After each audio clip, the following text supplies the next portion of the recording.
Hi,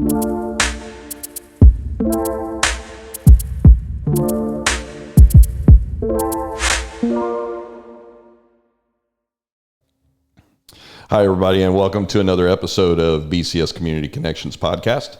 And today on the podcast, I have brought in Mr. Samuel Smith. And Mr. Samuel Smith, I'm gonna kind of work my way through a little bit of what he's got his hands in, but specifically today, we're going to talk about a couple of businesses that he has. One is you're a real estate agent here in town. Yes, sir, I am.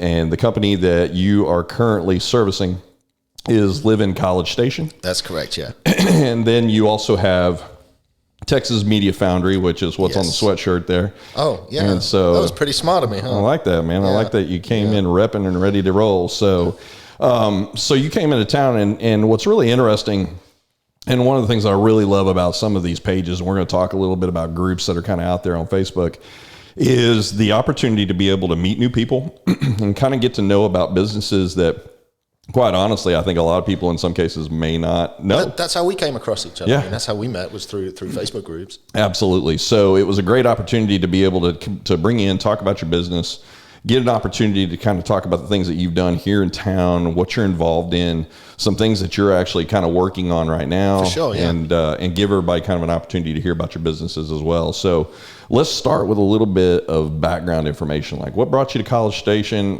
Let me back up one second. That's a long way back. Yeah, the very first thing that people are going to notice is you might happen to be my first guest that has an accent. Oh, wonderful, wonderful. So we'll start, and based on my research, again, I saw UK. Yes. Right. Yeah. So, okay. So I'm English. I'm from York, and this is not my native accent. This is my accent as it's been bastardized through 20 years of being assaulted by the Texan vernacular, and I love it. That's right, man. It's how I sound now. We're going to get to probably hear you at some point here use the accent to say the words y'all and things like that. So that is correct. I still haven't mastered garage yet. I'll always go back to garage. So, I'll be walking around the house. All right, we're going to check out the garage, and I can't get garage to come out. I did master tomato though. I can do that one. Nice. That's pretty good. That's not bad, So we'll get some people. I'm sure there'll be some comments on here that'll give you some English correction or whatever, and then you can just flip back the translation to them or whatever. So let's start. Let's talk about your baseline, your main vein that you kind of work within right now is really kind of the real estate. It's real estate, So let's talk about that first. The Live in College Station. I'd like to hear a little bit about that, kind of your background that brought you here, and then where that kind of derived. That's so loaded. I came here first of all in 2000. Okay. I was a 19-year-old musician. Actually, I was a drummer, so I got to hang out with musicians. I wasn't actually a musician, and I came out here to Dallas to work with a band up there, and then I ended up meeting a girl that was at A&M, and when the band thing kind of went away, the girl thing didn't, and I ended up down here in College Station of all places, and it was really a culture shock to come, because I come from like a village of 150 people. Like, it's tiny, it's rural, it's there's hills and streams and just nothing. And it was a culture shock to come to College Station, but it was great. And I've been here 20 years now. I'm absolutely blessed to call it home. You're also the first guest I've ever had that said you came from a village. So again, that same deal. Like, I've got a sheep outside in the car. I fetched it with me. That's right. I just rolled the TP up and I'm ready to roll here. So, but no, that's what it was. And barely anybody drove, so there was a bus that would come around once a week. The closest town was about 6 miles away, and more often than not, you'd see people ride their bicycles to town. I mean, now, everybody drives and there's cars all over the place, but when I was growing up, it was very quiet, it was very rural, it was both agricultural and livestock-based farming.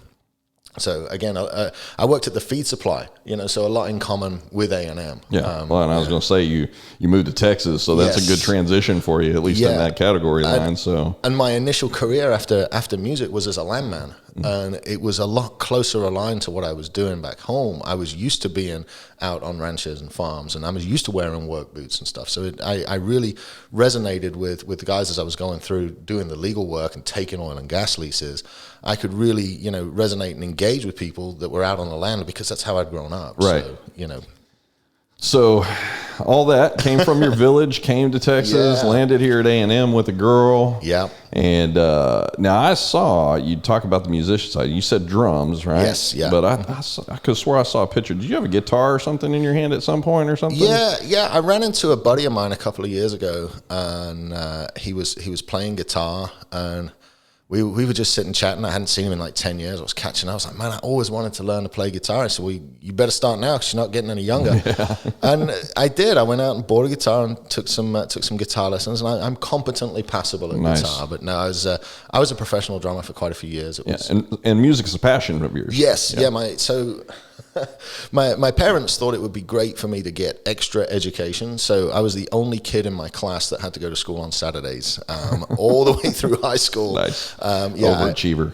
I went to music school on the weekends, and then that led me with my theory certificate in music, and I could go teach music, and I wanted to be a music teacher. But first I wanted to go on tour and go to America and play drums, and I did. I mean, it was great. It was like the dream of every young musician, but I really had the soul of a teacher, and that's kind of where we're going to get to today in that. But I came to College Station. I played drums in a lot of bands between here and Austin and Dallas and Houston. And there came a point where my legal career, because I was a landman. I mean, I got into that by night school and stuff like that. But there came a point in my legal career where you had to pick a choice. It's like, right, do I want to go on tour again? And at the time, we were living in an apartment, and I'm going on tour, and I'm sleeping on couches and sleeping in hotels, or do I want to get a mortgage? And, the mortgage won. Yeah. It did, but I had the chance at 26 years old. I started getting into oil and gas when I was like 24, and at 26 it was time, right, are we going to do this full time and just kill it there, or are we going to keep trying to do this drumming thing? And I was starting to get tired. Yeah. I played my first show probably when I was 12 years old, and then I played my first show in a bar when I was 15. Wow. And so I've been doing it like forever. And then it just got to the point where you've got to make that decision. And I decided to go with the career and the mortgage. And I don't regret it. Yeah. And I still keep my hand in. I still play music. I'm blessed. I'm lucky enough to play with Christopher Crowe. Yeah. I'm in his full band whenever he does a full show. So I keep my hand in a little bit. But music, again, when I retire, I'll have a bar and I'll play music in the bar, and that'll be it. There you go. It's been it was a good experience. I'd never trade it. So to support the mortgage and the life that you went into, that's really kind of where the real estate piece kind of came in for you. Okay. And so coming in, going for the real estate piece of living College Station. Yeah. That's really kind of been the thing that has supported you. And kind of maybe put you in alignment for some of these other businesses that we'll kind of talk about a little bit as well too. Yeah, I mean, Living College Station came about when I was I had just had an internet business shut down, and that's another story for another day, another podcast. But I was doing some video at the time with my buddy Tex Crowley, he's now my partner in Media Foundry. But he was taking video, and I had gone and got a drone license, and I was doing the drone side, and I was putting together marketing videos, and I got invited by a real estate company to teach their realtors marketing. So as I was setting up for the class, they were finishing the class before, and the guy doing the class before was teaching Title 101, and that was the stuff that, because when I left oil and gas, I was a crew chief. So Title 101, I mean, we'd expect our guys to know that first day in. Sure. And it just made sense to me at that point. It just all clicked. Like, wait a minute, you're in here to teach these guys marketing. You already know the title side of this. Why don't you look at real estate as a legitimate career? So I took what I knew about marketing, and instead of setting up Sam Smith, the realtor, I set up a brand that could be defined as a brand and could work without me there. So the idea of Living College Station is to eventually pull in enough other realtors that want to work under the brand to where it becomes very similar to a TM5 kind of setup. Gotcha. Now I'm about 15 years from catching Terrence. Let's be honest. Shout out to Terrence Murphy. Yes, absolutely. I mean, if you want to see how to do real estate, go and watch that guy. Absolutely. From where he started, I remember him owning the video game shop way back when. Yeah. You know, and if you want to know how to do real estate, like look at Terrence. But that, again, if you're Sam Smith, the realtor, and you want to stop working, that's it. The only option you've got is selling your book of business and going and doing something else. And I built Living College Station to become an asset and to become a saleable asset at the end of the day, a business that I could retire from and go do something else. Sure. So, that was the idea behind that. Yeah, so it left you, it basically allotted you the ability to stabilize your income, and stabilize in real estate may not necessarily, that's kind of an oxymoron. I probably shouldn't be putting those two together, but it gave you a vein to be able to work within, to be able to generate income. And then also in that process, I'm assuming that while you were doing that, we're going to bounce a little bit from that and we'll go to Texas Media Foundry next. I'm assuming that was it the real estate piece that kind of helped you work Texas Media Foundry? Because you were talking about Tex and kind of coordinating with him to start up Texas Media Foundry and finding the location for it in downtown Bryan. Oh no, that came about a little bit differently. But with Media Foundry, what happened was, you know, I was making so many real estate videos. Now, ranking on Google is difficult, but ranking on YouTube is fairly easy. And I don't have the budget nor the patience to try and rank number one on Google because I'm going to be competing with Zillow. I'm going to be competing with Realtor.com. I'm going to be, there's some real big boys out there on that first page of Google that I just don't have the budget or the inclination to go and chase.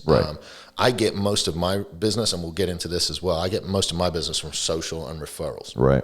However, I did want video, and I wanted that social proof. So if you go and look on YouTube and you type in College Station Realtor, we've got like 48 out of the top 50 spots are all videos we've made. So I was making so many videos, and it just made sense to pay the guys on an hourly rate and keep them going. And then people started coming to me for videos as well. And, you know, I don't know why I ended up with a media company. It just became the natural growth and progression of what we were doing. And the more I learned about marketing, because I get off on a tangent here real quick. In 2009, when the oil industry had crashed, I was only out of work for about 6 weeks. But in those 6 weeks, I looked up, literally Googled how to make money on the internet. Serious. Like straight up. Well, that probably during that time frame, that was probably like one of the 10 most searched things out there. Yeah, so. Well, I discovered a forum called PPC Coach, which is pay-per-click marketing, and that led me down a 10-year discovery of internet marketing, of traffic, of landing pages, of lead generation, of cost per acquisition marketing, all kinds of stuff that I still have a hand in, but it's not public facing. But my retirement plans are based around cost per acquisition marketing and products sold on the internet. You'll just don't see it. You know, so, but that, with the amount of stuff that I'd learned about marketing and how to generate leads and how to capture people's attention and how to sell without actually selling, it just, there's such a need for Texas Media Foundry to exist. And the problem we ran into was we make outstanding videos, okay? But if I hand a video to a client and that client has no way to distribute the video and no way to get eyeballs on the video, no way to get the video seen, then that video is not a success. And if the video is not a success, I can't sell them a second video and a third video. Well, that's a good point because, I mean, the focal point for you as far as providing the service is providing the videography that they need for that deal. But it can be interpreted by some of these businesses that you go to, if they don't get traction like you're talking about, that, well, then the video was a failure. We did a video and it didn't work. And it's not that the video is a failure. It's the being able, like you said, get the distribution on it, get it out, get it in front of eyes so that then they can get the feedback. Listen, prior to sitting down here, one of the things that I did was I went to your website and I looked at all of the videos that you had done. But the ones that specifically kind of stood out to me, one of them was the Mercedes that you did. Yeah. Very professional. And of course, when you think about, again, you think about the brand image for Mercedes. Yeah, for sure. You don't get to cut corners and do all that. It needs to look professional. It needs to have a high class image to it, which it does. The tech. Now, listen, I'm not a videographer by any stretch of the means, but I did stay at a Holiday Inn one time. So the techniques that are used, the way it's shot, very crisp, very clear, but also very professional. I mean, it literally, you could put music to that thing and drop it onto TV. Oh yeah, that's why we did it. We did it. You know. The group that owns the Mercedes stores owns several stores here in town, right. And we did it as a showcase for them to say, look, we can help you out with this. The stumbling block there is they own their own media company. So what we're trying to do is develop a relationship where their media company can call us, right. And it's cheaper for them to hire us than it is to fly their guys in from wherever their guys are at that weekend. Right, that makes sense. That was the relationship we were trying to build there. So you could be a localized vendor for them to provide quick turnaround stuff. It's still at that professional look to it that they're looking for. And we have that relationship with several companies now where, you know, they'll be based out of South Carolina, but they'll need something shot at a depot in Houston, and we'll go and get all the raw footage to their specifications, and we'll just email them the files, and then they'll do all the edits and stuff. So we don't do that, but we can produce anything from, you know, rough stuff like we've done a little mini series that we shot like The Office, which is absolutely no stabilization. It's got random zooms. It's got all the way through up to that stuff we did for Mercedes. So the other one that specifically kind of stood out to me, which is a complete other end of the spectrum, if you're looking at the Mercedes one, because the Mercedes one is like on your landing page, it's like it's really the first thing that jumps out at you. But the other one that when I went to digging down through the videos that were in there was the music video.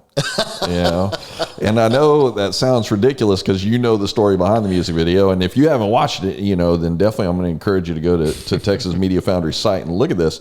But it is also that a bit, while it's kind of a tongue-in-cheek kind of music video deal, you know, at the same point, there's a lot of videography techniques that are being used in there that if somebody goes back in and looks at stuff there, and I'll reference one other one here shortly that just popped into my mind, but the ability for somebody who's maybe in the music industry looking to get something out there, looking to have again, professionally done, and I would imagine people would probably show up and say, I have this idea. And your goal as the company is to create a vision, you know, and turn it into a video that looks like the vision that they have. And that's the question that most people haven't answered when they come to us. The first question I ask is, you know, what's the goal here? I like to tell people we start at the end. We work your way backwards. And we work backwards from that because, you know, when we go, let's even look at a business. And I did not intend to get into business consulting and helping people structure their social media and structure their online presence. It's just come as a necessity of producing media for them and them not knowing what they want to do with it or not knowing how that section of the internet works. Right. And, you know, we'll end up starting out. It's shocking how few people have actually defined their ideal client. Yeah. They don't even know who their client is. Right. And they say, well, like take realtors, for example. Well, who's your ideal client? Well, anybody that wants to buy or sell a house. Right. So the biggest mistake I made, my first 2 years in real estate, I chased anybody that wanted to buy or sell a house. Right. Like anybody. And that didn't align with who I was. And so in real estate, as in business, most of our relationships with clients end up being very personal. We end up spending a lot of time with them. We end up spending resources and helping them develop their stuff. And one of the most important things that I've learned is we have to share the same core values. We have to align at the base. Otherwise, we'll never align going up the hill. And that's why I stopped wearing suit jackets. Because when I am surrounded by guys in suits, they immediately get the impression that I don't belong in a suit. And when I'm surrounded by my target demographic, they're immediately uncomfortable with the fact that I'm in a suit. Interesting. So I wear hoodies in the winter. I wear plain black V-neck T-shirts in the summer. And my tattoos show, but half of my clients have tattoos. Yeah. I mean, people that own businesses have tattoos, people that own houses have tattoos, and yet you're forced by the internet and forced by people telling you what they think you should appear as to wear a suit and be professional. And whereas most business owners lose sight of who they really are and who they really want to work with. And that's like at Media Foundry, that's one of the first things we do is, right, who's your target client? And they're like, they look at you like a deer in the headlights because they haven't done that. Right. They just know they need this. I need somebody to buy something. Right. Well, who? And I equate it, this was a lesson out of Russell Brunson's book, the guy that set up ClickFunnels. But he had little stick figures drawn with fishing rods. And it's like, if you're going to go fishing, you have to know where the fish are at, what fish you want to catch, what bait that fish wants to eat, right. what hook to use with what bait. And most business owners we find that we come into touch with Media Foundry haven't defined that. Well, they're ill prepared. They know they need something. Right. But the prep side work, I guess, is probably a good way to put it. The prep side work on the opposite side of that, they don't realize how much more information they really needed to gather, right? And most people, they just want to see their stuff on social media. They just want to be seen. Right. They just want to be heard. They just want to have a voice. But what they forget to realize is all of social media. Now, I stick mainly to Facebook and LinkedIn because that's kind of where my groove is and where my experience is. But all of social media is just, it's a demographic tool. Sure. It is a marketing tool, and you are the product that Facebook is selling to business owners.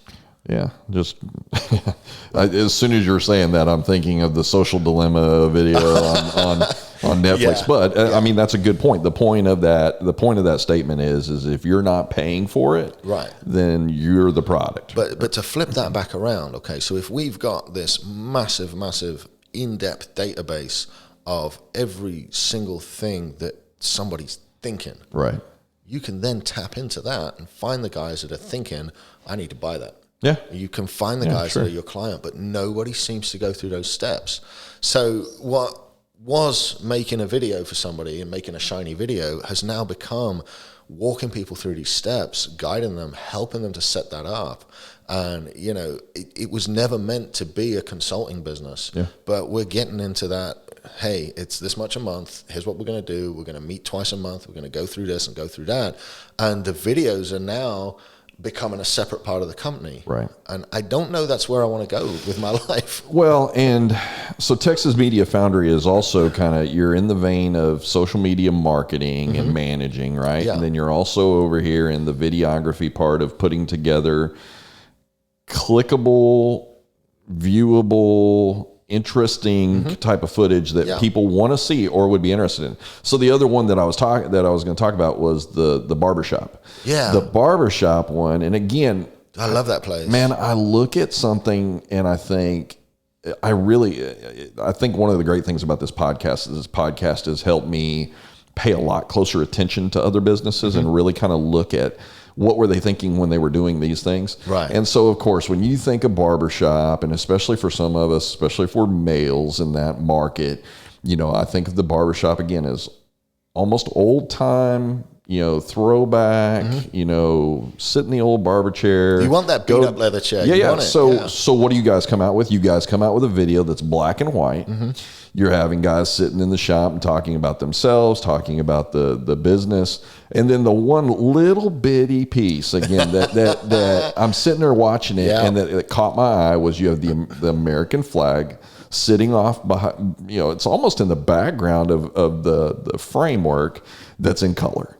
Yeah. And again, it's just a little bitty touch, but it's one of those things. I don't know if I paid attention to it, but I would think even if I were just researching your site to see what it is that you do, just the subliminal piece of that little part shows the in-depth thought process that you guys are putting behind stuff to, again, what message, like you said, what message are we selling here? Well, barbershops, man, are synonymous with, you know, that black and white layover that you have on the video is, you know, again, going back history wise, but then also here you are with, you know, this flag that's sitting there that is emboldened in color.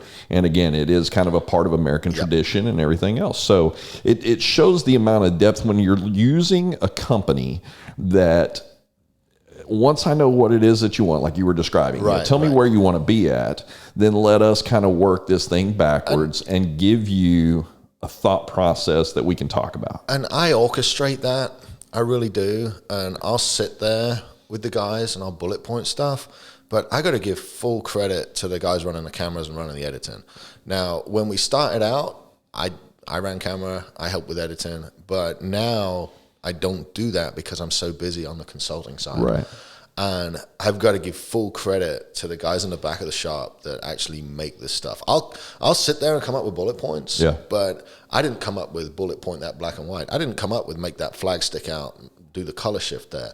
Like, that was the guys in the back taking what they'd heard from me and what they'd heard from the owner and using their skill sets. And, you know, I'd love to take credit for it, but one of the things that I try to do is surround myself with people that are more talented with me in areas where I'm not talented. Right. And those guys get full credit for that stuff. Well, and quite honestly, you can build a big vision up here that then they can build on down here. And that's how we do it. Yeah. I mean, and so again, somebody's focused enough on those kind of things to throw those pieces in there, which are very subtle, but also at the same time make this, you know, again, like I said, like a subconscious statement about what it is that you're seeing in the video, seeing in the photograph, whatever that is that you guys are putting forward. So those were some of the things that just kind of stood out to me personally, just outside looking in. I mean, I'm not familiar with the industry.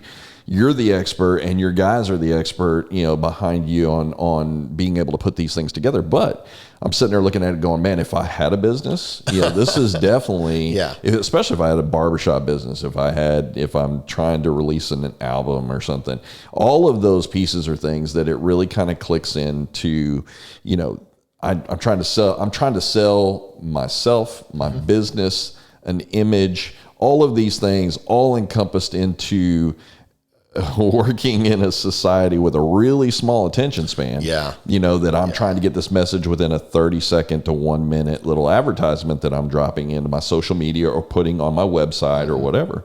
And so, I mean, those, you know, just as feedback, I guess, from my side, which I don't know really counts for anything, but it does. But I think that if folks are going on there and they go and look at Texas Media Foundry, those really are things that I think when they're clicking through the deals, I know it caught my attention in preparation for this.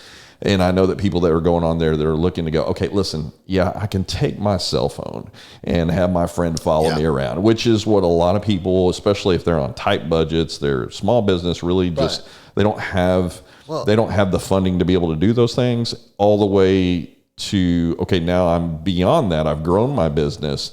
I need something a little more professional here. Well, part of what I advise in the social media management side of things is, you know, you might have 2 or 3 professionally done videos that back up your website, validate who you are, maybe a banner video for your social pages, maybe a video campaign.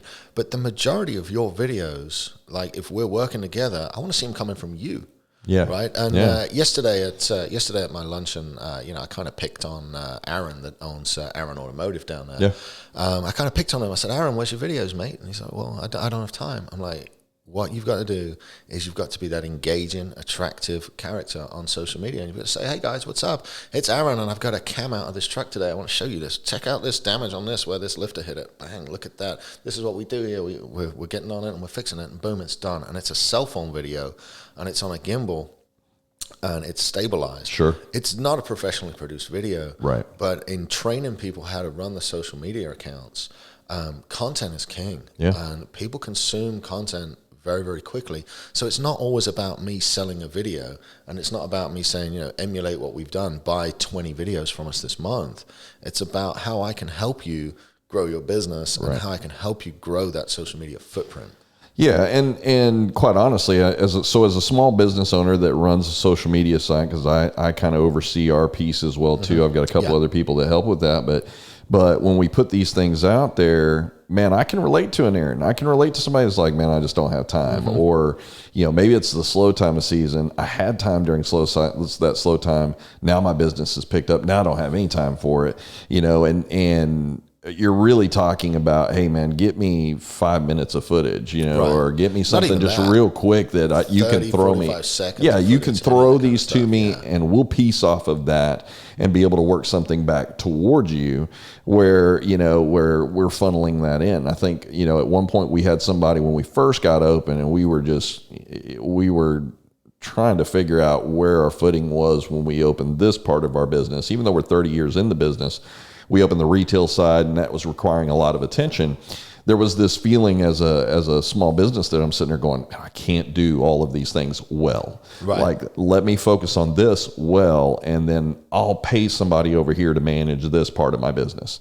But I still had to feed information. That's what I do. I still had to feed people back. Like, Yeah. so even the person that's managing my social media at that time, it's like, okay, we do a monthly sit down. Here's some of the things coming up. I mean, it was all planned out and organized, but kind of same deal like you're talking about. Then they go, I'm going to need pictures of this, video of this, send this to me, and we'll work this backwards. Now, it wasn't near to the extent of what Texas Media Foundry can do for a business. Right. For us, it was more so just encapsulating a picture with, you know, the description line of what's going on in the picture or what we're doing or trying to accomplish with that, and then putting that out and figuring out how to boost it out from there. And so you got a ton of information, Yeah. not just in the idea of, you know, somebody shows up on your doorstep or reaches out to you through email to say, hey, I need a professionally done video for my business.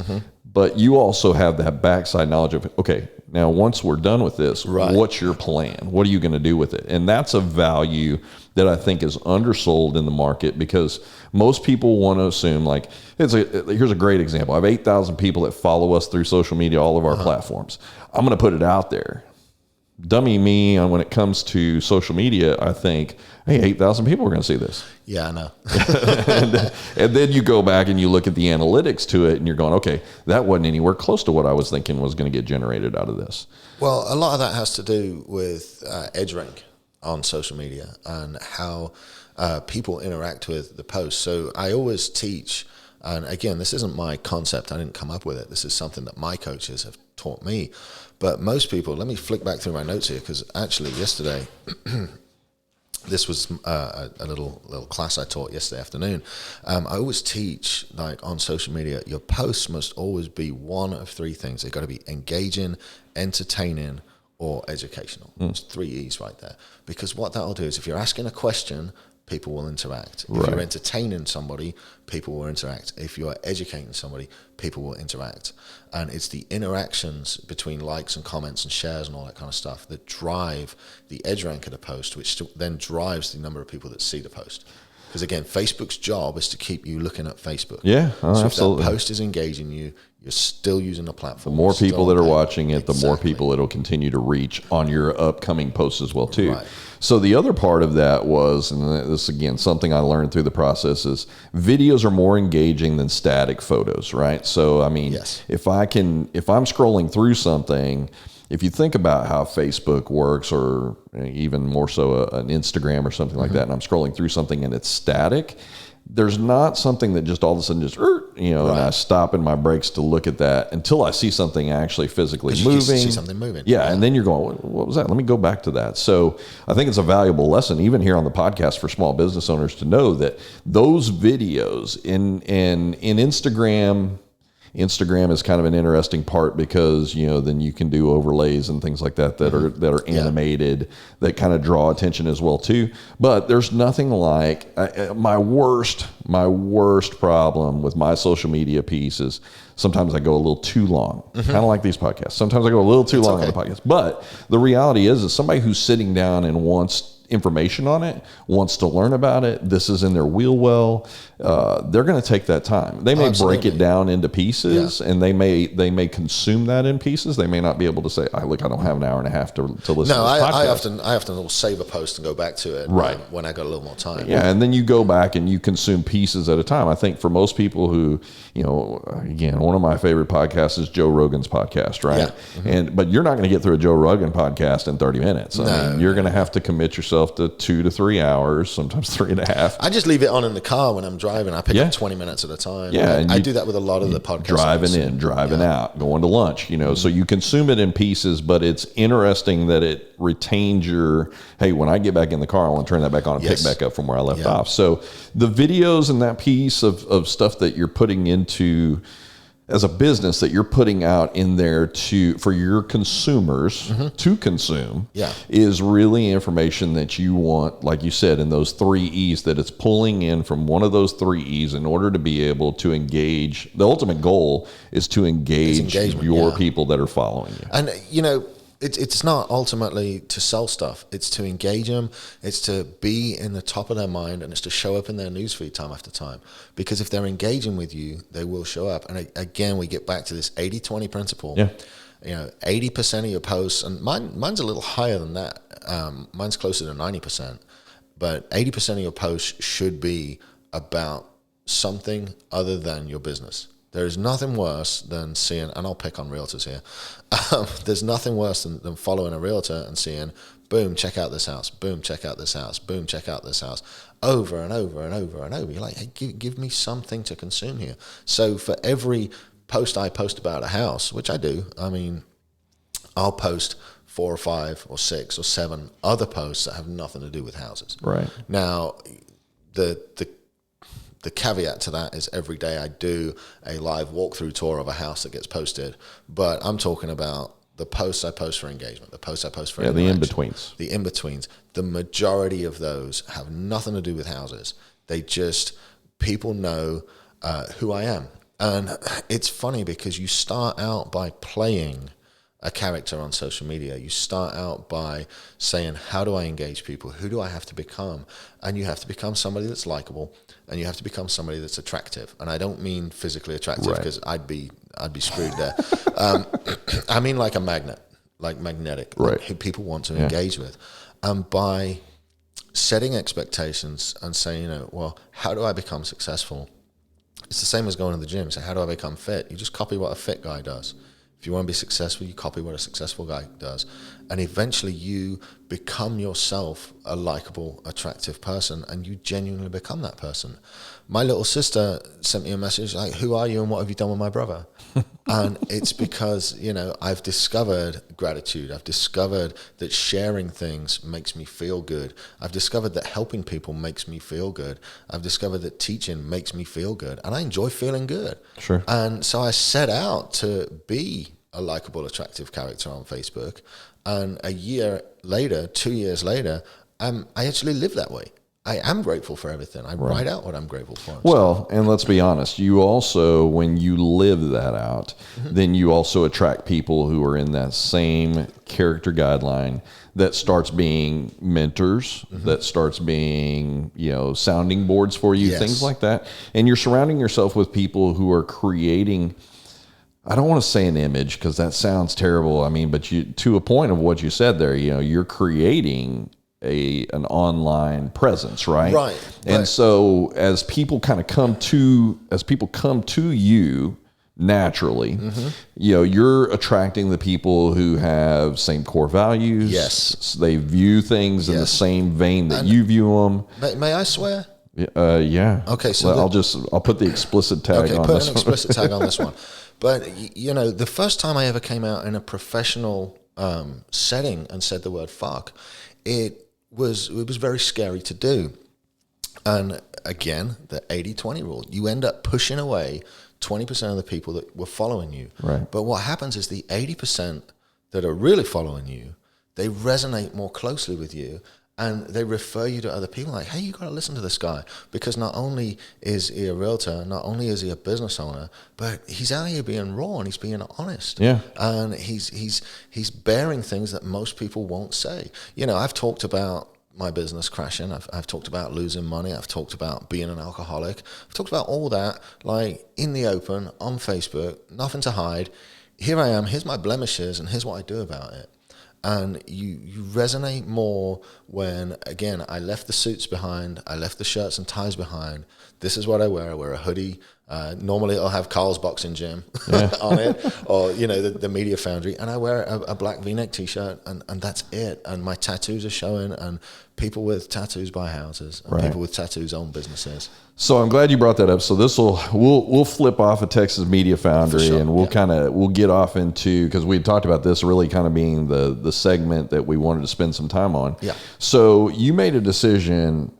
I'm trying to remember how long ago was it that you started the page. It wasn't very long ago. It's been 13 days today. Yeah, so 13 days ago, you started BCS Business Owners and Entrepreneurs. Yes. Right. And this kind of, I didn't see or know anything about this until you and I, our paths crossed, and then I saw this deal, and I watched you update people as it went. But what I thought was really interesting about that was the natural growth that happened out of that, and just putting it out there, and then people going, hey, wait a minute, this is something. And you talked about, again, being transparent with what's happened to you.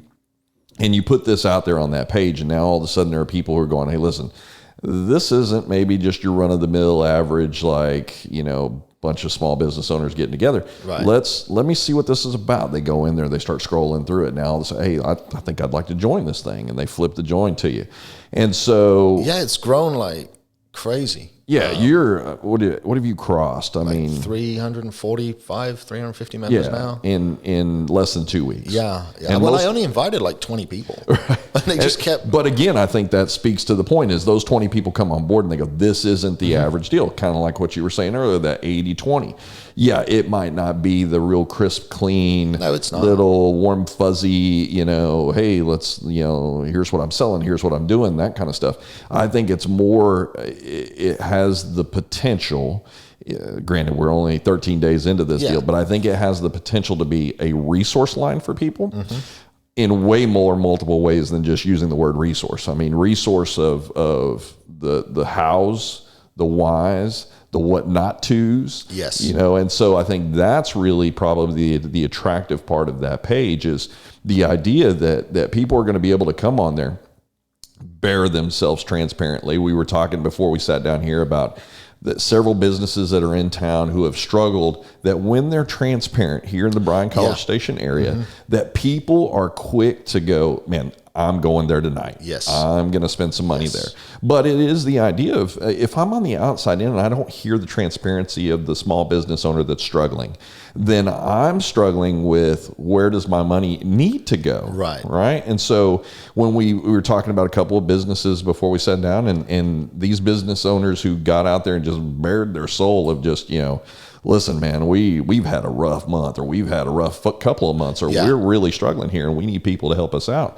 That all of a sudden those people can kind of work their way back to this and go, I'm going there tonight. I'm inviting my friends. I'm catering, and I needed a place to cater, so I'm going to use this or whatever.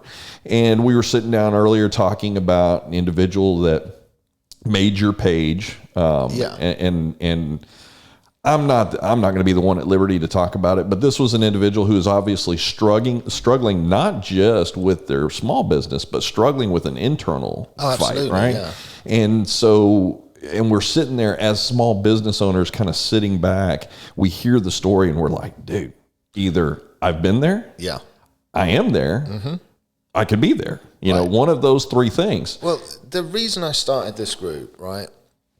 So I belong to a bigger group of business owners. It's a national group, and they have meetups every quarter. Well, we hadn't met at all this year. I'd not been to a meetup. I joined them in February, and their first meetup was canceled due to COVID. And the first meetup I got to go to was just the same day I joined the group. I founded this group page, and the thing is, right, when you're in a local business group, when you're in a meetup group, and I don't want to pick on, I don't want to pick on Chamber of Commerce, I don't want to pick on anybody, but when you go to those functions like that, like the Economic Development Forum, like when you're surrounded by business owners, what you see is the projection of success. Right. Everyone around you is more successful than you.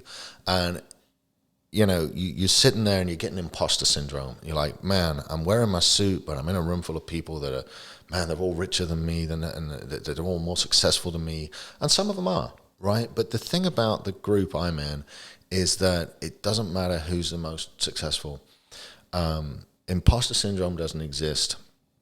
These guys will get up and they will talk about things and they will bare their soul in front of the group. And just once you realize that everybody that owns a small business or even a medium-sized business, we've all had the same problems. We've all had that, oh shit, how do I make payroll? Right. Okay, I got 4 bills due. Which one's the least critical? Which one can I let run late?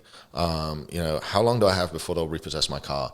We've all had those oh shit moments. Yeah. And, I think that the business groups that are available, for general consumption are either just groups to promote your business in, or they're groups like, and again, I love the Chamber of Commerce. No disrespect to those guys whatsoever. I'm a member, and I love what they do.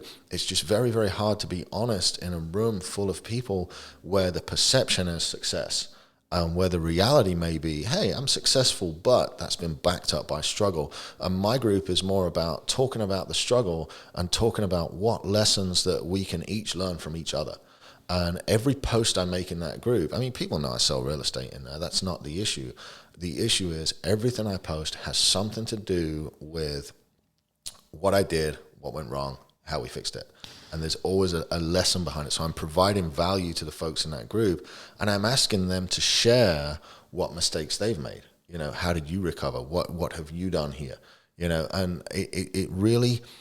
The idea for the group was given to me by one of my coaches, who is the most referred insurance agent in the Kansas City market. And I asked her, how did you go about this? And she's like, you've got to resonate with your core values. She's like, find people with the same core values that you do and serve them. Yeah.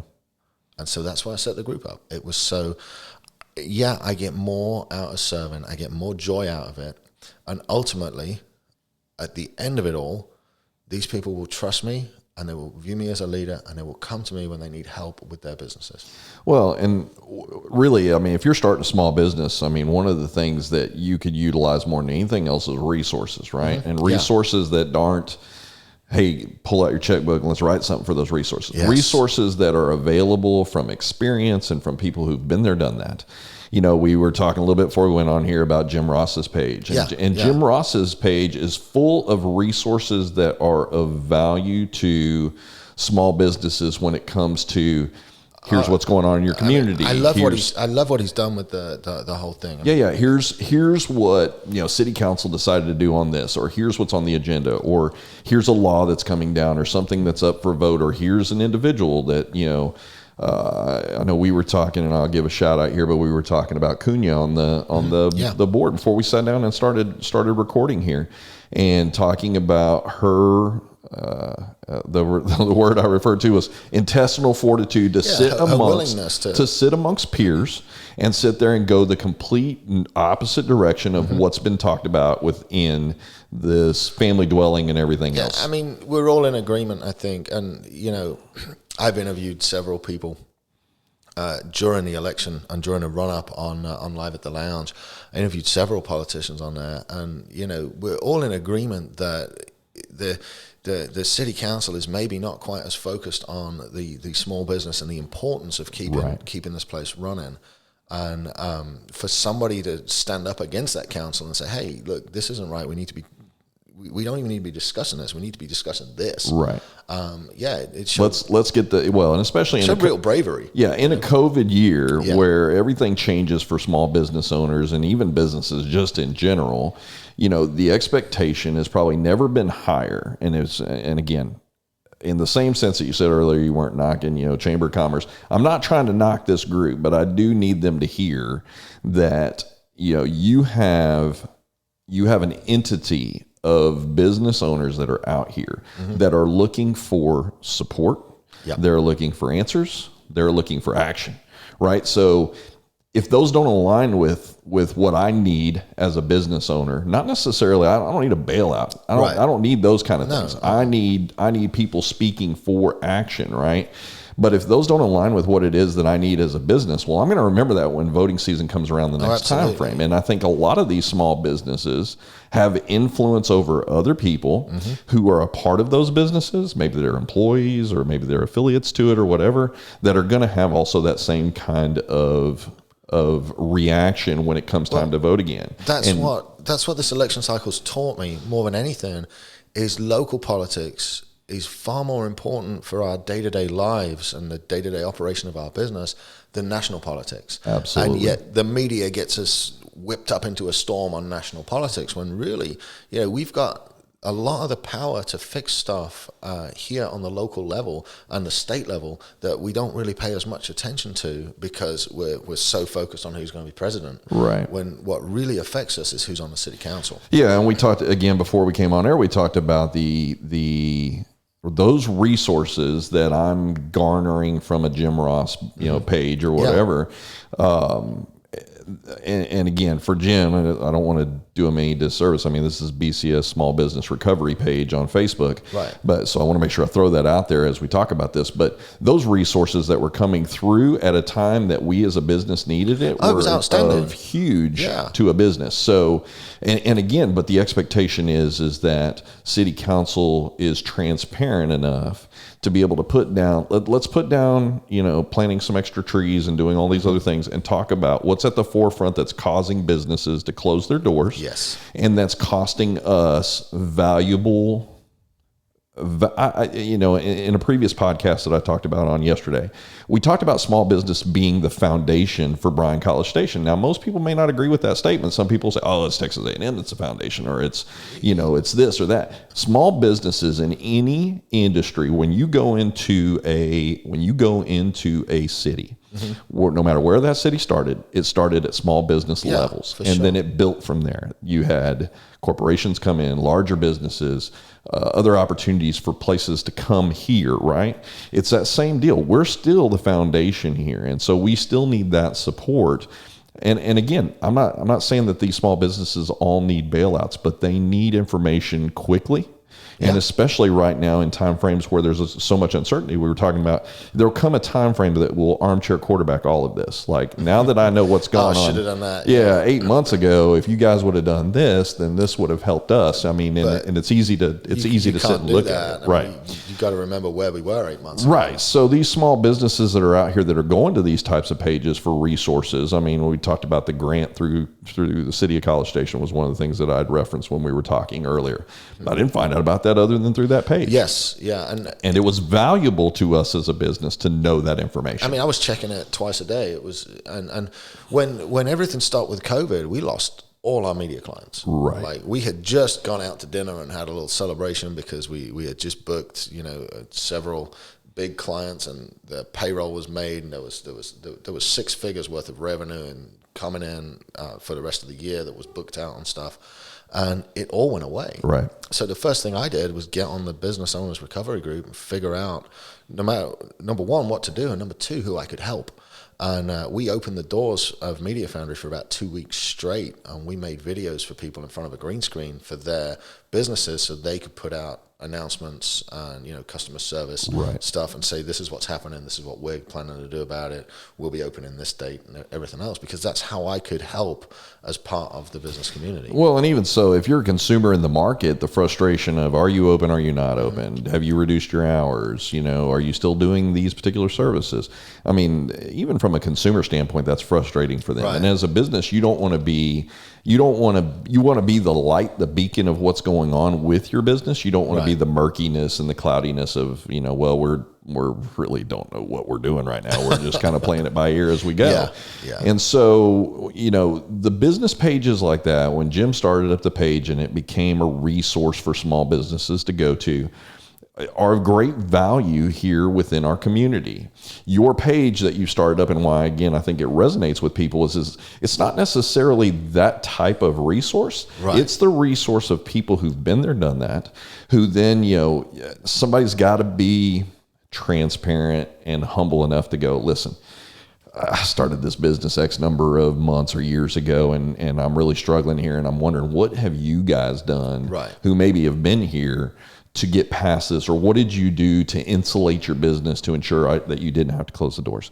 So the ability for people to be able to reach back, make connections, do it even publicly there, because like you had said earlier, we were talking about this individual earlier that was not only tied to their business emotionally as a business, but these internal struggles of how they dealt with that and what they valued as, this is critical. Yeah, in that moment, right? I mean, I think there's plenty of people out there that can speak to go, man, I can remember at my darkest point where this was really terrible. But once I navigated through there, it ended up being a blessing in disguise on the other side of this. And the problem I'm trying to solve with the group, one of the big problems is that, again, it's that image of being a successful businessman. Right. Most people will never know what's behind that.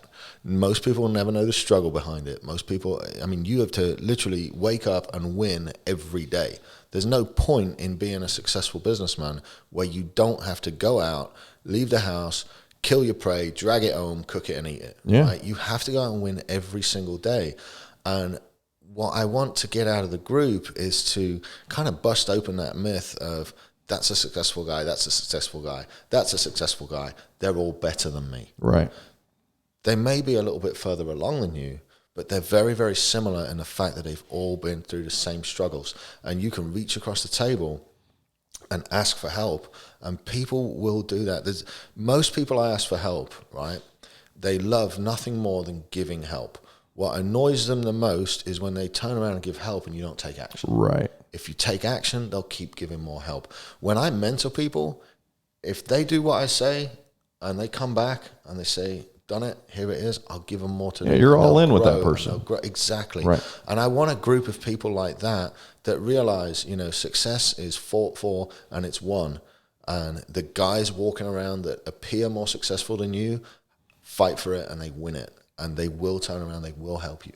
Yeah, so I mean, if you're out there researching as a small business owner, like things that you need to get plugged into, definitely if you're in College Station side, and I say College Station, I mean, because on Jim's page over there, I've kind of referenced that as more probably College Station, but it is the area. It's the Bryan College Station area. And I mean, so a good resource to plug into. And yours that you've started up, just with the initial explosion of the growth of that, is the idea that it's a different type of resource, but a resource of almost open code. I mean, I don't know how else to put it, where, hey man, ask the question and let's see what happens from the question. Because that one question, while you may look at it and go, man, this is really embarrassing to ask this question, but I can't make my payroll this week. And what have you guys done when you can't make payroll? Mm-hmm. Again, it takes a lot of courage just to ask the question, but then all of a sudden when I'm sitting out there and I think this can't get any worse, and I'm going to ask this question out here, and then boom, here comes somebody into the tube that says, hey man, let me tell you, I've been there and I know what that looks like. I know this expert that will handle this, and I know this guy that can convert these assets for you, and I can get this loan. And you never know who's watching and who's listening and who's connected. Right. And part of my job is to make those connections. Well, and so this incident that took place really when it was almost post-incident, that everybody's sitting there, man, I wish this person would have reached out to me. Absolutely. I wish they would have just picked up the phone. I wish they would have shot me a message or whatever. So again, that's kind of, in touching on this page that you started up, the goal here is the resource avenue to let people know, listen, you're not in this alone. Right. Absolutely. That there's going to be people here who've been there, done that. They've failed a million different ways. Mm-hmm. And what they're currently doing right now may not even be the successful way to do it. But I think it's always interesting when you talk to any small business owner that's out there that's grown a business that's been around for a while, they're going to tell you, like, listen, if we'd gone back and done it this way, we would have changed this, or we would have grown this a little different. I mean, we're in that same boat. We talk about that same deal on our podcast when we brought all three of us business owners here together for M&M Apparel, talking about, we would have changed some things that we would have done when we initially grew it. Hindsight's always 20/20. Well, you look at it as though I've made plenty of mistakes and I've failed plenty of times. And if I can take those failures and wrap them up as lessons and pass those failures to other people that they can learn from before they make those mistakes, then I consider that a win. and it's not really a failure. It's a lesson. It's something you put in your pocket and you learn for next time. And, and the stewardship of going, listen, I'm not in this for any other reason other than to share the knowledge, right, so that I can be potentially a mentor somewhere down the road with someone. And it may just be that my mentorship is one question, right? And then there's maybe somebody else out there that's a much bigger expert on it who's, failed, spectacularly, and then where all was lost and everything else landed on their feet and started back up. The imposter syndrome that you talked about earlier, and I don't want to touch base back on that, man, because that's terrible. That doesn't even just start at small business owners with this. It starts all the way back into social media, right? Like you're going to see people put up an image on social media that they want you to perceive whatever, success, happiness, whatever that looks like. And so it really goes all the way back to this, and also the pride that kind of gets in the way from people that are going, listen, whatever. I was raised that you pull yourself up by the bootstraps and you don't ask for help and you just figure it out and you move on. I mean, everybody has mental roadblocks that are things that potentially have the ability to drown out good advice, good information, good resources that can come right directly to their doorstep without having to even meet that person face to face. And so these groups allow that opportunity for exchange of information. Yeah. And for the ability for people to do things like those businesses we talked about, where they're like, listen, man, I don't know that I can go another month the way I've just come out. I'm not here asking anybody to go start a GoFundMe page for me. I'm just letting you know, hey, here's what I'm offering. Here's what we're doing. But maybe there's somebody in that group that reads that and then just direct messages back and says, hey, here's what's going on. It can also go the other way. It can also be as simple as sitting down and helping somebody plan an exit strategy. Absolutely. And planning how to mitigate the losses and mitigate that hit from shutting a business down. Right. There could be, I've got obviously real estate experience in the group. There's a couple of commercial real estate guys in the group. There's a couple of real estate brokers in the group. I do have a separate group that I've set up for realtors. So I try to keep realtors out of the group. I do want to position myself as a trusted resource for real estate knowledge. Right. But, at the same time, there's so much that can be learned just by asking questions. If you've got to shut your business down, there's guys in that group that can help you do that and help you navigate that. There's tax guys in there that can help you shut a business down. Right. So it's not about, maybe blowing the whole thing up and just exiting stage left. It's about how can I do this so it's going to have the least worst effect on my future. And not basically committing yourself to a dumpster fire. I mean, you could essentially, like you said, minimize the loss that's going to come out of that, and even position yourself for the rebound somewhere else. Could be, could be different avenue, could be slimmed down version of what it is that you want. I find it interesting, again, that people who reacted to that post in the earlier part of the week where they're like, man, if I'd have just known, right? But then it's okay, hey, now we're liquidating our business. Well, I'm going to be there tomorrow. I'm going to go there today. But again, you're sitting there going, all these people show up for the liquidation, and you're going, man, if I could have just had all these people here. Well, again, hindsight's always going to be 20/20, and you can armchair quarterback this till the cows come home. But you really want the resource to be able to say, hey, listen, man, throw me a lifeline over here, help me out. And for several people who've been there, done that, they can relate probably better than anybody else. They know the feeling. They know. I've been through it. Yeah. I lost a business in 2017, early 2017. We had 3,500 subscription billed customers billing every month on 39 different merchant accounts, all on the internet. And, our average ticket price was anywhere from $120 to $180 on subscription every month. It was set. And we had a bunch of fraud traffic come through from a CPA network that I didn't catch because I was drinking so much. And what it did was it red flagged one account, and the red flag cascaded through all 39 of my merchant accounts, and I lost the ability to process credit cards overnight. Wow. So in 2 weeks, Not only that, I got 6 weeks worth of fraudulent traffic on my network that I was getting charged back against, again, because I've been drinking. And I did not handle that the right way. I didn't close my business down the right way. I tried to drink it away. I tried to solve the problem with alcohol. And, you know, when I went to England the very last time, the business had collapsed, but we'd already got the tickets, and my little sister was getting married, and I drank for 2 weeks straight with my brother and my friends and everything else back over there. And what really turned it around for me was as we were getting in the car to go to the airport at 5:15 in the morning, my then 63-year-old mother, as she hugged me goodbye, whispered in my ear, she whispered, "Sort your fucking life out." And I got on the airplane to drink a double Jack and Coke sitting in the seat. And I thought, you know what, I'll just have the Coke. And then I got back to the house. I'm like, man, should I have a drink today? Wow. And then I thought, what, man, I wonder if I can do it the next day. And I did, and I made it the next day. And now it's been, 3.5 years. And I've built my business back. And, like I said, the CPA stuff is running in the background. That's really my retirement plan out there. Right. But when that business shut down, I didn't want anything to do with it. I didn't want to see anybody. I didn't want to talk to anybody. I just wanted to crawl in a corner and drink it away. Yeah. And now, having had other friends this year shut their businesses down, and me not notice that they've been hurting, except for the fact that every time I see them, they've got a glass of whiskey in their hand. And then all of a sudden they've gained 20 pounds. And then I know it's time to reach out, because I've been through that failure and I've come out the other side a way better businessman because of it. But I still have stuff that I'm cleaning up from early 2017 when I just said, fuck it, I'm not doing this anymore. Right. And I tried to drink away the problem.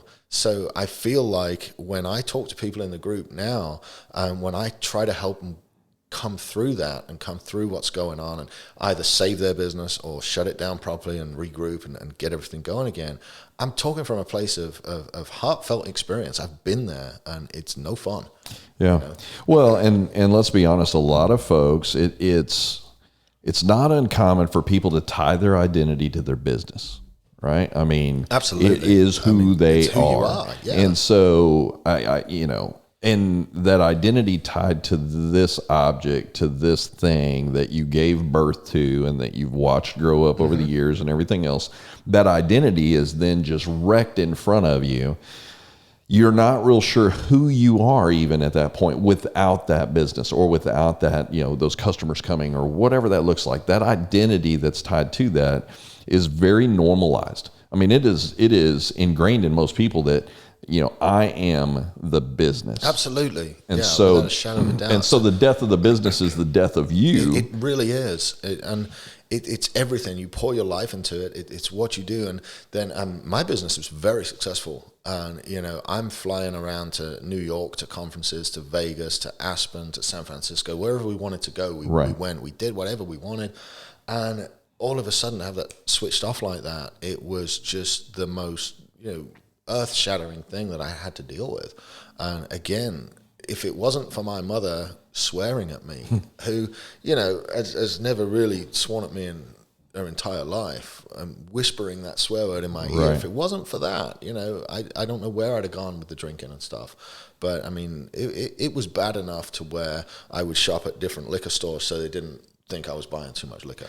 Yeah, well, and I mean, and again, you can see it burning in front of you, and sometimes it's just easier for me to look over here than it is to address the inferno. I used to always refer to things when they were really bad, and people would, it's like having your house on fire, and the first thing you go and do is you go and grab the garden hose and you water the flower bed. Yeah. And so you don't look at this is what I need to address in front of me, and sometimes it's just easier to just say, look, man, I can't control it. It's going to be what it's going to be. I think that's a favorite saying of a lot of folks. It's just going to be what it's going to be. If it's going to be, then it's up to me. You got to change that around. Yeah. The biggest one that I ever got was from my math teacher in high school.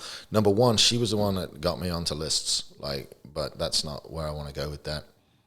She always used to say, you've got to take "I cannot" and change it to "how can I." Yeah. You're just changing one word. Right. I cannot, how can I?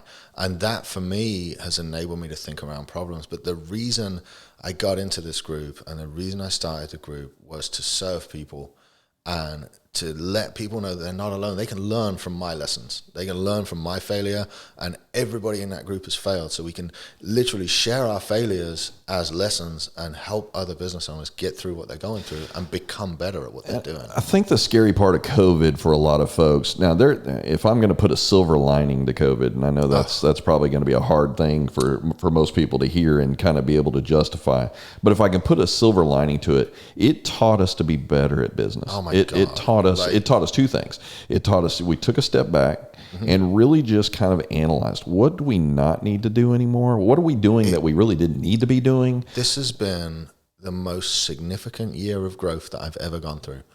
And I didn't enjoy it.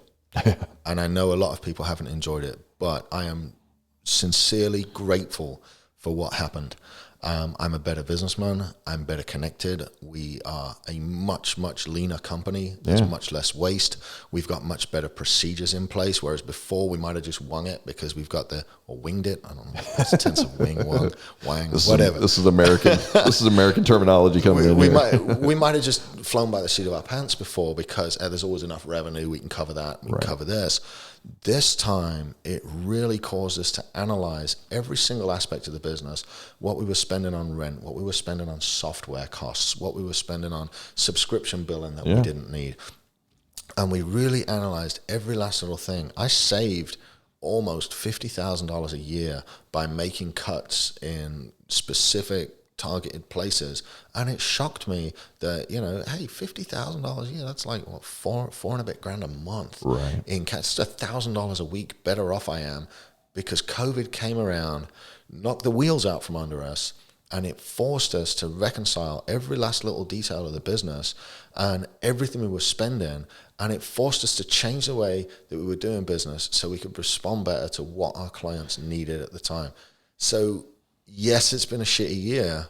However, I am a far better businessman because of it. Right. I've got far more business connections. I've made more friends. I've met people like you, and everybody has kind of rolled their sleeves up and worked together to come through it. So I am looking forward more now to the next day and the next day and the next day, watching the growth of my business.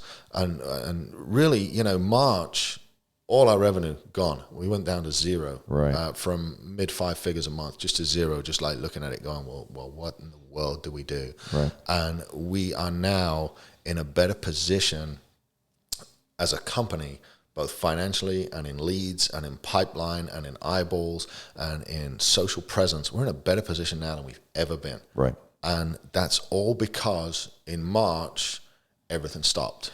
And we were forced to make those changes. Well, and it laser focuses your attention back to the business. It's like you're saying, like, where is the fat in my business that I really didn't pay attention to before? Because it didn't matter. I mean, we just had more cash flow and more cash flow. And more just cash write flow. a check. Just pay the bills, right? So we're making enough money to pay the bills, so it doesn't really matter. So, but then you go down and you start realizing, okay, I've got to start digging in deeper, right? I've got to get more laser focused. So if you're out there and you're listening to this, one thing that I would tell you is, if your business survives the COVID, I say the COVID, number one, well done. I mean, you should really pat yourself on the back. Listen, if you come out of this year and you're down, hey man, you're alive. You're still here. Your business is still your business is still here to grow.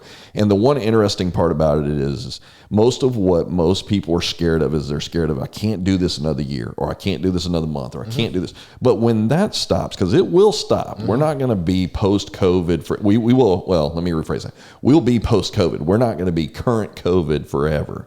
But what will happen is there will be a huge rebound on the back end side of that. Oh, and if you run your business lean and you figured out all of that laser focus that allowed you to cut everything, then the next time around when the money does come back, the customers come back, the business model starts working for you.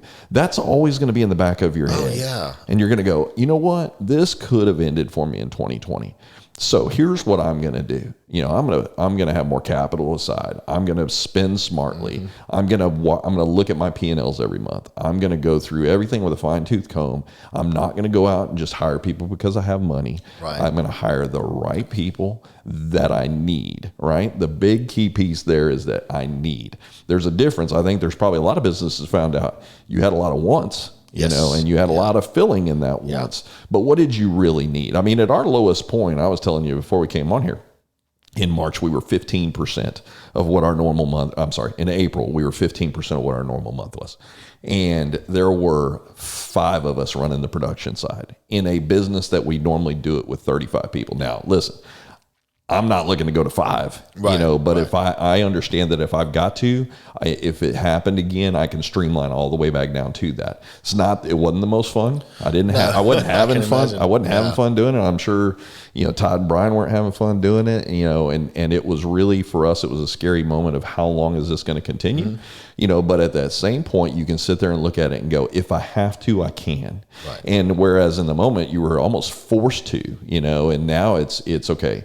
I at least have a better line of sight if something happens again. Oh, yeah. I mean, by being forced into the corner, you figure out a way to fight out of it. Right. And, you know, if you haven't yet sat down and audited your business, you know, why? I mean, it's something now that I do every month. I sit down and I look at the P&L, I look at the cash flow. I've got a great consultant that I pay to help me go through this stuff and help me figure it out. And, I mean, one of the biggest things for me, as a business owner, was sorting out my calendar, was actually structuring my day, because the excuse you get is I'm too busy. Right. I don't have time for that. Okay. We've got time for a lot more than we realize. Sure. Once you put it on the calendar, right? If you do an effective study of your time on your work day and there's nothing on the calendar, the majority of your work day is going to be spent looking on social media, reading on forums, texting on your phone, looking at pictures, or watching videos, or whatever. And as a business owner, if you structure out, okay, like this morning from 8:30 to 9:30, I've got Chamber of Commerce meeting. From 9:30 to 9:40, I'm going to answer emails. And then at 9:40, I'm leaving the office. I'm hustling over here at 10 o'clock to record this. Right. I know I've got lunch coming up after this that's going to be clear, that I can look at text messages, look at emails. At 1 o'clock, I've got a hour and a half conference call scheduled till 2:30. From 2:30 to 3, I'll be doing prep for my video shoot this afternoon. From 3 to 3:30, I'll be out of the office picking up the kids. From 3:30 to 3:45, I'll be driving to my video shoot. From 3:45 to 4:30, I'll be working on a video shoot, and so on and so on and so on. You have to put it on the calendar. You have to put it on the schedule. It's as simple as, you know, working out. You got to put it on the schedule to get it done. Got to commit to it. And most business owners haven't done that. And it was absolutely invaluable to my day and to my structure and to my productivity. Put it on a calendar. It happens from this time to this time. But put yourself a 15-minute break on the calendar. You know, go on Facebook, look around. Go on whatever forums you like, look around. But I use a tool called Newsfeed Eradicator on Facebook, to where I can be on Facebook for business and posting for business, and have the business group open, and have the clients I want to engage with shown on my newsfeed, and there's nothing else. There's no ads. There's no it's called Newsfeed Eradicator. It's a plugin you can get for your desktop. It will literally just cut everything out of Facebook that is waste that you don't want to see. Interesting. And then, you know, but yeah, I'll have a 15-minute break. I'll have 2 15-minute breaks. I'm human. I like to look at Facebook. I like to just interact with my friends. I love it. But you've got to structure that day to where your critical tasks get done every day.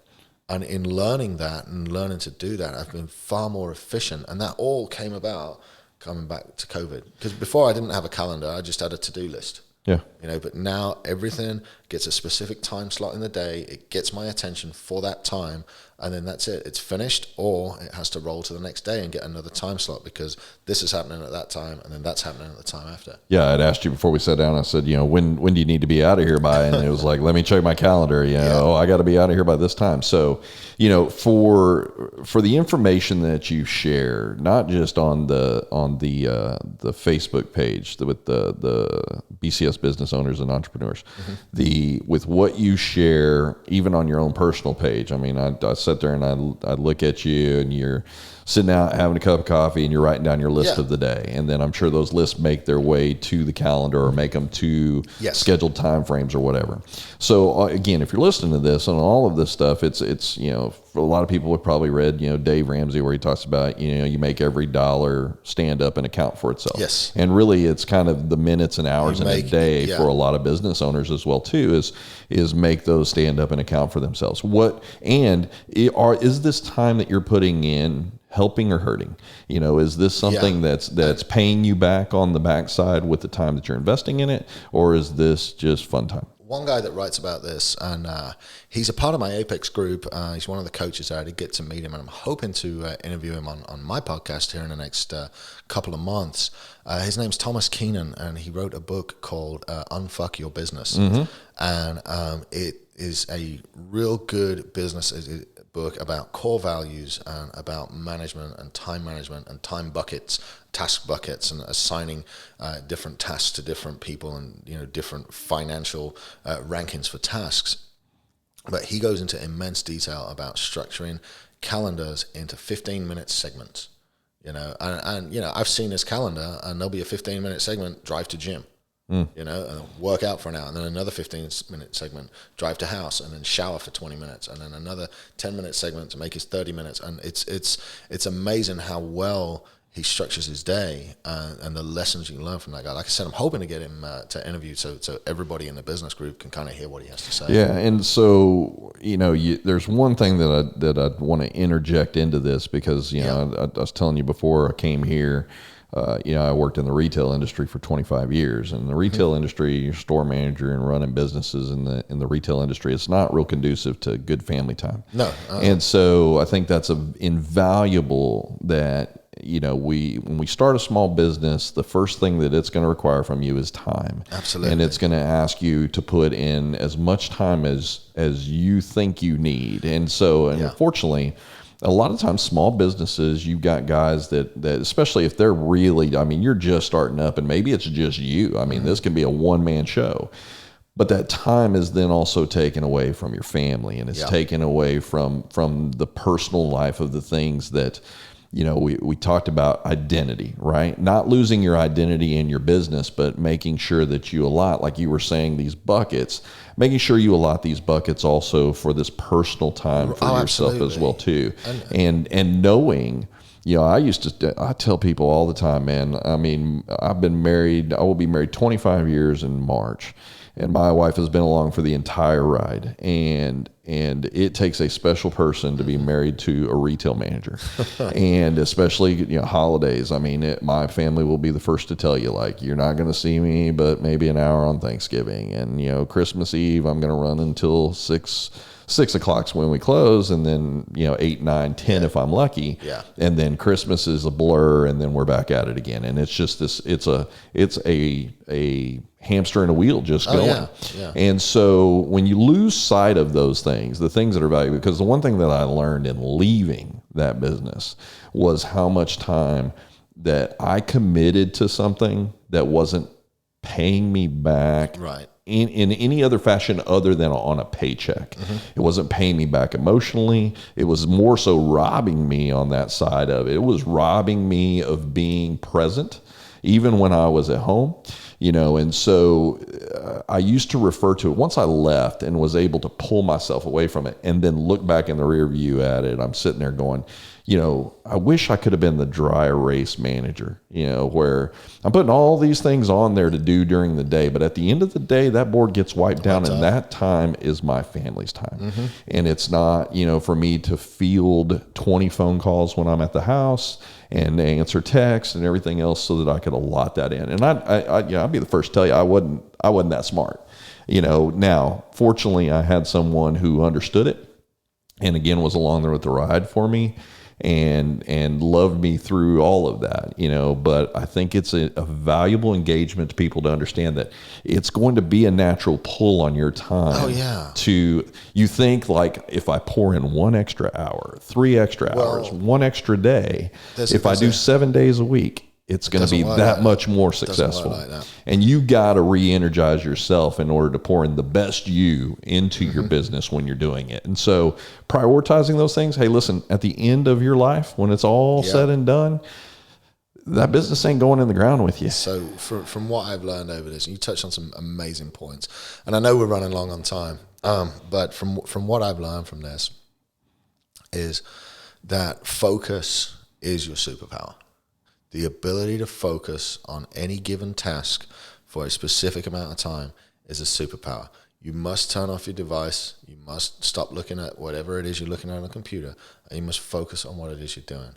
Right? Now, there's 4 key areas of life to focus on. The first one is gratitude, right? I have been absolutely changed since I focused on gratitude. They all begin with G. The second one is genetics. You've got to get a walk in every day. You've got to get some physical activity under your belt every day. You don't have to go to the gym all the time. I mean, I struggle to get to the gym because the guys are all buffer than me, and I don't feel comfortable there. But I do go for a walk most days. I do go to the gym a couple of times a week. You've got to focus on your grind. When you're at work, be at work, right? Focus at work. And then when you're off work, shut it off. And the last is your group. And it's your family, and it's your family of choice, and it's the group that you surround yourself with.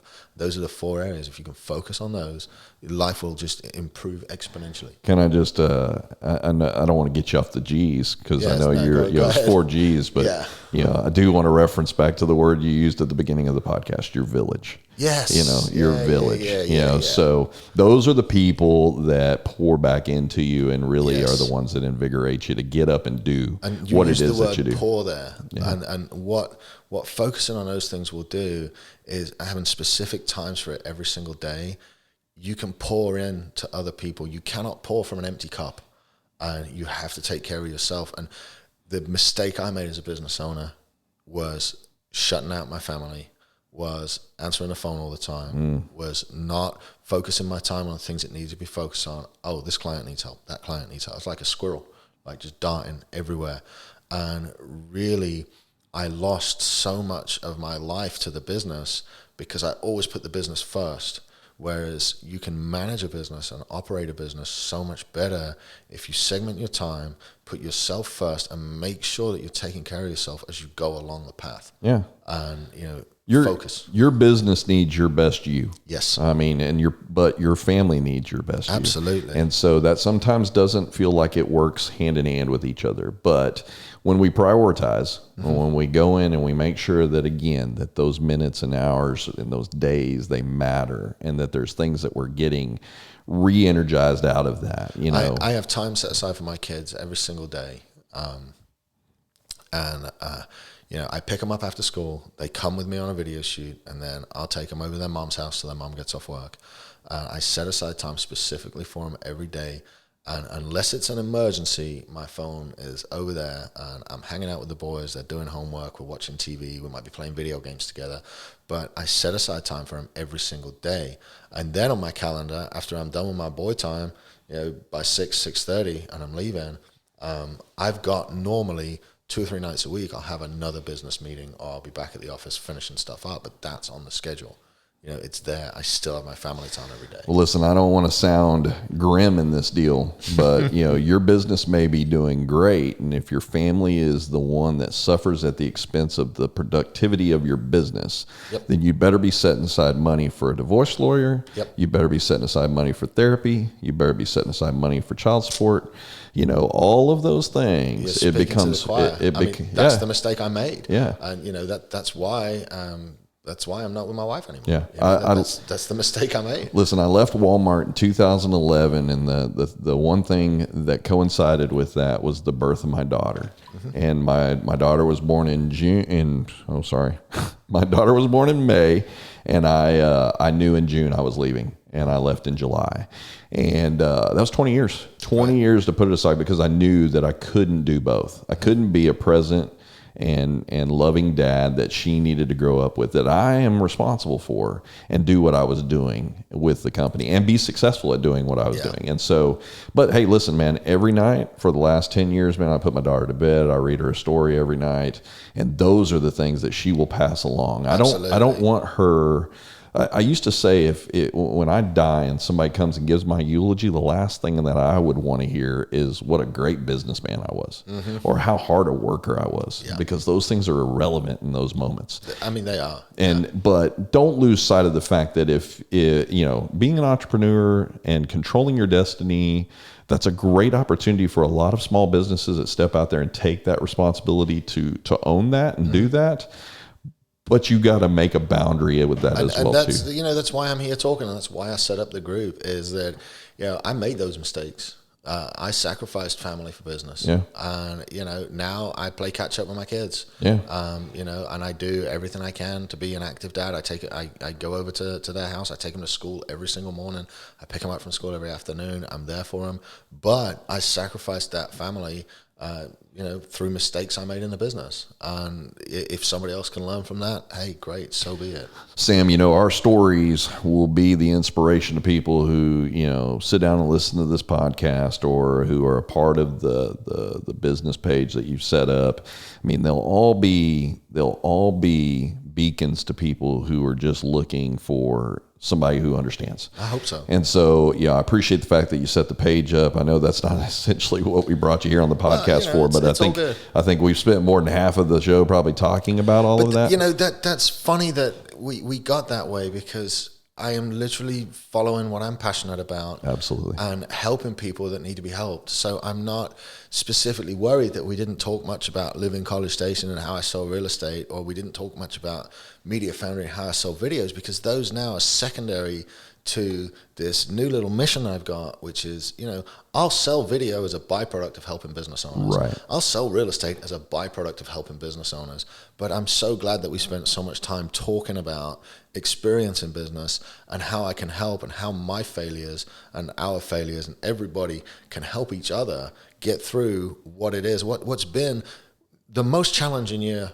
most business owners have ever had. Absolutely. But also for me, the most productive year, the year of transformation, and it's just been incredible. And I want to share that. And Sure. that to me is more important than plugging a real estate company or plugging a media company.